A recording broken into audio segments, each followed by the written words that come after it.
यीशु मसीह, तेरे जैसा है कोई नहीं, तेरे चरणों में झुके आसमान और महिमा गाए ज़मीन।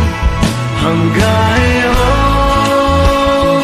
ज़रा, तू राजाओं का है राजा, तेरी महिमा होए सदा, तू है प्रभु हमारा। परमेश्वर के धन्य नाम की महिमा हो। आज के आराधनात्मक मनन की ओर आप सभी का बड़े प्रेम के साथ स्वागत करता हूँ। आइए आज के मनन के लिए हम पढ़ते हैं उत्पत्ति की पुस्तक 22 अध्याय पद 2।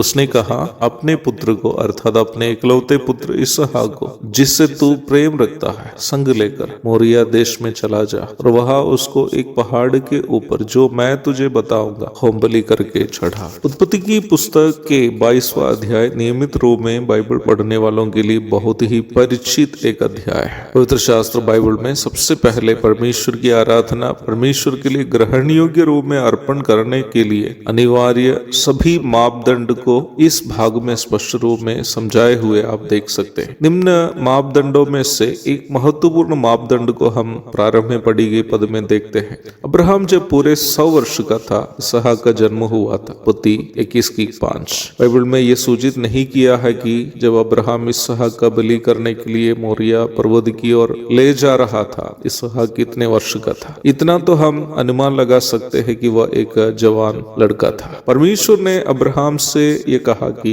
अपने इकलौता पुत्र इसहाक को, जिसे वह प्रेम रखता है, मोरिया पहाड़ पर ले जाकर होम बलि करके चढ़ाए। पुराना नियम के अनुसार होम बलि परमेश्वर की आराधना के उपलक्ष्य में चढ़ाए जाने वाला बलि था। लेवी व्यवस्था अध्याय 1 में हम इसके संबंध में विस्तृत रूप में देखते हैं। यद्यपि परमेश्वर ने अब्राहम को नरबलि करने तो नहीं दिया, परमेश्वर इसहाक को, जो अब्राहम का प्रिय पुत्र तथा वह सबसे अधिक प्रेम करने वाला पुत्र था, बलि चढ़ाने के लिए कहने के द्वारा आराधना परमेश्वर के लिए ग्रहण योग्य होने हेतु अनिवार्य रूप में पालन करने के एक मापदंड को वो यह सूचित कर रहा था, जिसको हम प्रिय मानते हैं, जो हमारा सबसे प्यारा है। उसे जब तक परमेश्वर के लिए बलि करने हेतु तैयार नहीं होते हैं, आराधना कभी भी हम परमेश्वर के लिए ग्रहण योग्य रूप में अर्पण नहीं कर पाएंगे। ये केवल परमेश्वर के द्वारा हमारे लिए रखा गया मापदंड नहीं है, बल्कि वह स्वयं भी पालन किया गया मापदंड है। मानव जाति का उद्धार के लिए परमेश्वर स्वयं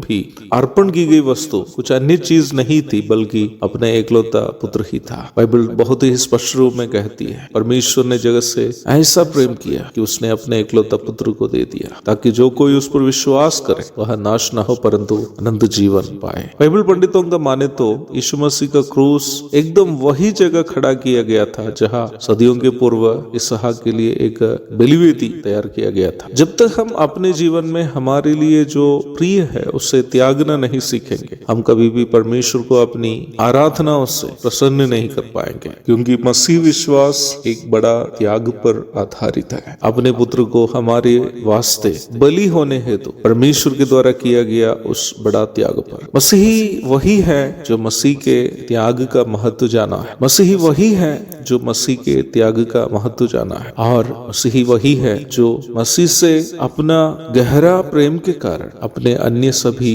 प्रिय चीजों को त्यागने के लिए खुशी से तैयार हो जाते हैं। जो व्यक्ति त्याग का महत्व नहीं जाना है वो कभी मसीही नहीं हो सकता। जो व्यक्ति त्यागना नहीं सीखा वो कभी भी परमेश्वर के लिए ग्रहण योग्य आराधना अर्पण नहीं कर पाएंगे। एक आराधनात्मक दिन की शुभकामनाओं के साथ आज का आराधनात्मक मनन यहाँ मैं समाप्त कर रहा हूँ। प्रभु आप सबको आशीष दे। प्यारे पिता,